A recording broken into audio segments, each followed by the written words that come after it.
Menurut Amirullah 2015, kepemimpinan ialah upaya seseorang untuk mempengaruhi orang lain bagi mencapai matlamat bersama.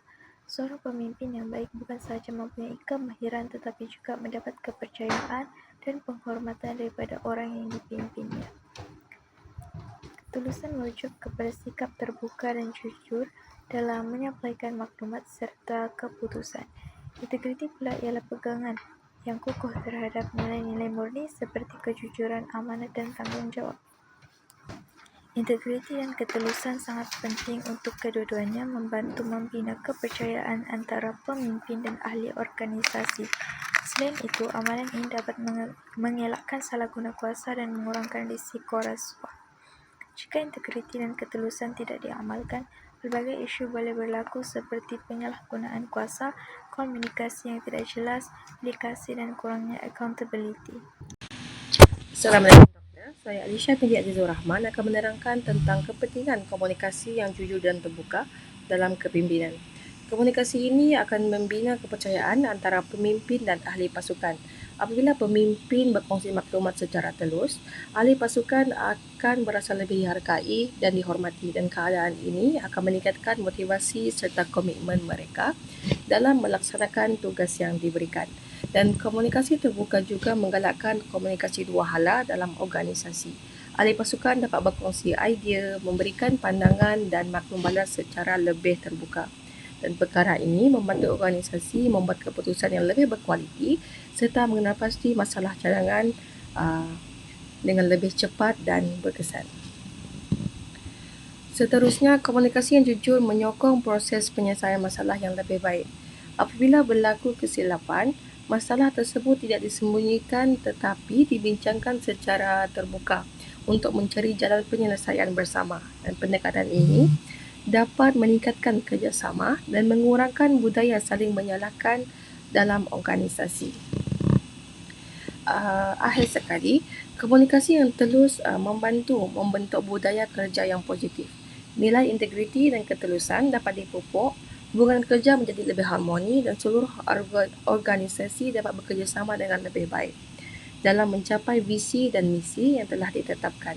Dan komunikasi ini juga merupakan elemen penting dalam kepimpinan kerana ia mampu membina kepercayaan, mengukuhkan kerjasama dan mewujudkan persekitaran kerja yang lebih positif serta produktif. Itu sahaja daripada saya. Sekian, terima kasih. Seterusnya, isu yang saya bentangkan ialah mengesakan undang-undang dengan tegas. Pemimpin perlu melaksanakan undang-undang secara adil tanpa pilih kasih serta berlandaskan prinsip integriti seperti jujur dan amanah. Selain itu, ketulusan dalam setiap tindakan penguat kuasa amat penting bagi membanteras rasuah dan penyalahgunaan kuasa. Sebagai contoh, individu yang terlibat dalam rasuah perlu dikenakan tindakan undang-undang tanpa mengira pangkat atau kedudukan. Kesannya, tindakan ini dapat meningkatkan kepercayaan rakyat terhadap kepimpinan negara dan menjamin keadilan dalam masyarakat serta mewujudkan masyarakat yang lebih berdisiplin dan harmoni. Assalamualaikum warahmatullahi wabarakatuh. Hari ini saya akan bentangkan tentang tidak menyalahgunakan kuasa dalam kepimpinan. Kuasa yang diberikan kepada seseorang pemimpin sebenarnya merupakan satu amanah yang perlu digunakan dengan penuh tanggung jawab. Ia bukan untuk kepentingan pribadi tetapi untuk mengurus organisasi dan masyarakat dengan adil serta saksama. Dalam konteks ini, ketulusan amat penting.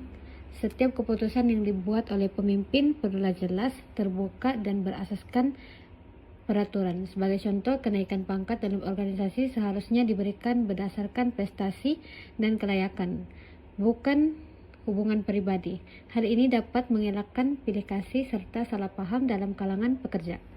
Selain itu, integriti juga merupakan elemen utama. Pemimpin yang berintegriti akan sentiasa jujur dan konsisten dalam tindakan mereka, walaupun berdepan dengan tekanan atau peluang untuk kepentingan diri.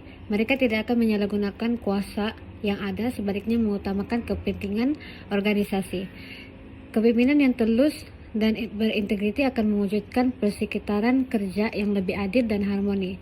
pekerja akan merasa dihargai, seterusnya meningkatkan motivasi dan produktiviti. Sebaliknya, jika berlaku penyalahgunaan kuasa, ia boleh menyebabkan hilangnya kepercayaan serta menjejaskan reputasi organisasi. Kesimpulannya, tidak menyalahgunakan kuasa merupakan asas penting dalam kepemimpinan beretika. Pemimpin yang amanah dan bertanggung jawab akan dapat mengekalkan kepercayaan serta membawa organisasi ke arah kejayaan yang berterusan.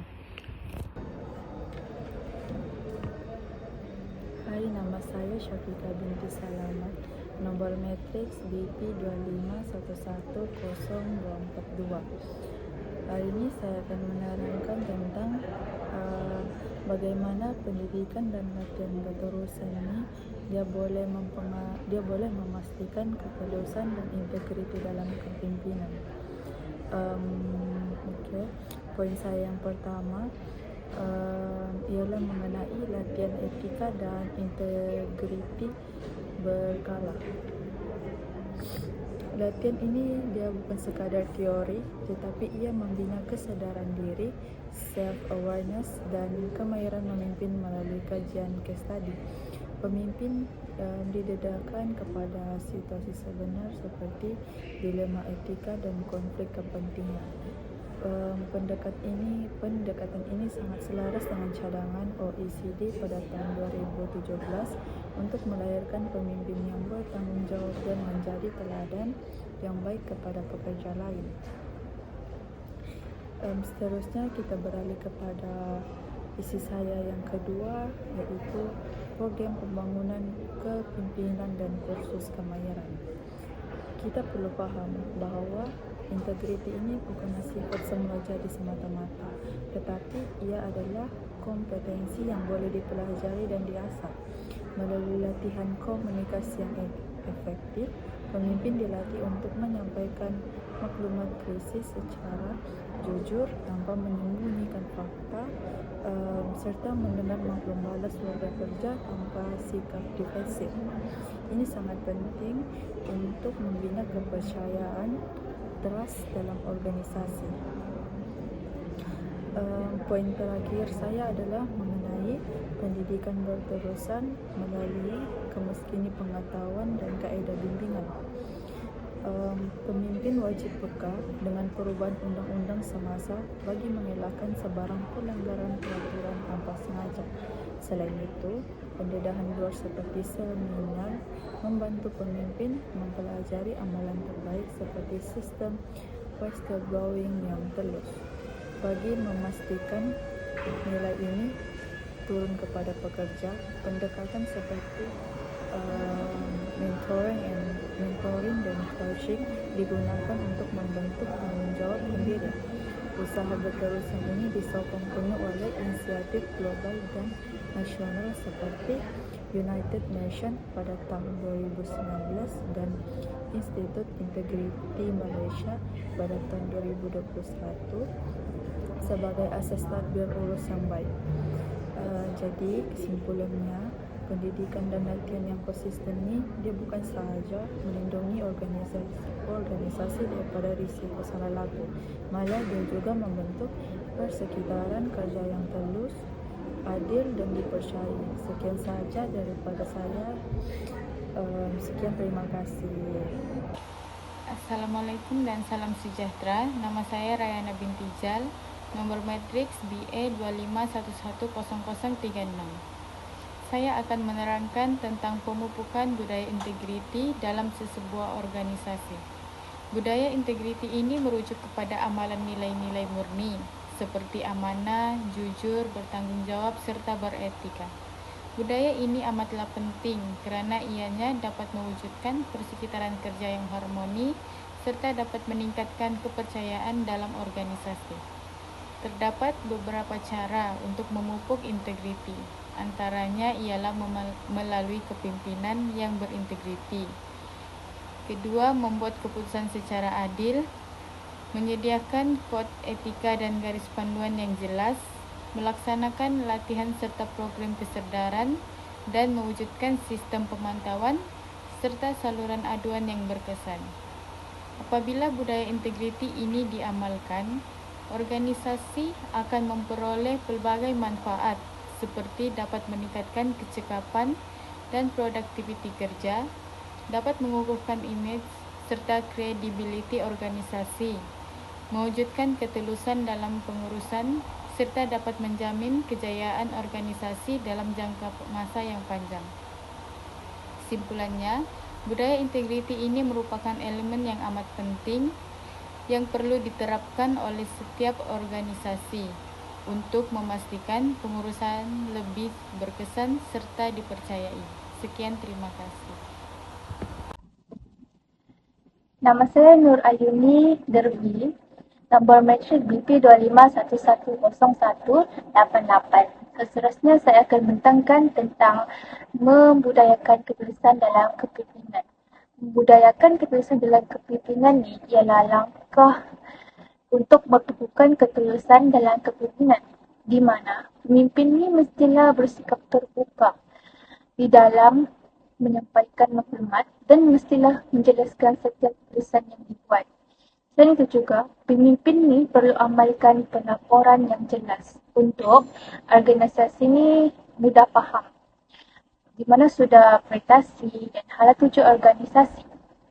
Penyalahgunaan kuasa juga ni dapat dikurangkan sebab setiap keputusan yang direkod dan boleh diaudit. Jadi, pemimpin tidak dapat menyalahgunakan kuasa sebab direkod. Apa-apa projek yang dibuat akan direkod dan setiap perbincangan pula akan dibentangkan. Di samping itu juga, pemimpin hendaklah bersifat terbuka agar dapat menerima kritikan dan maklum balas secara terbuka serta amalan dasar kumpul terbuka untuk ahli kumpulan berani menyuarakan pandangan mereka. Dengan amalan ini, kepercayaan, kerjasama dan integriti dalam organisasi dapat diperkukuhkan. Itu saja daripada saya. Terima kasih. Seterusnya, sebagai kesimpulannya, integriti dan ketulusan merupakan asas kepada kepimpinan yang berkesan dan dipercayai. Seorang pemimpin perlu sentiasa bersikap jujur, amanah dan bertanggungjawab dalam setiap tindakan dan keputusan yang dibuat. Bagi memperkukuh integriti dalam kepimpinan, pemimpin perlu mengamalkan komunikasi yang telus, mengelakkan penyalahgunaan kuasa dan memupuk budaya integriti dalam organisasi.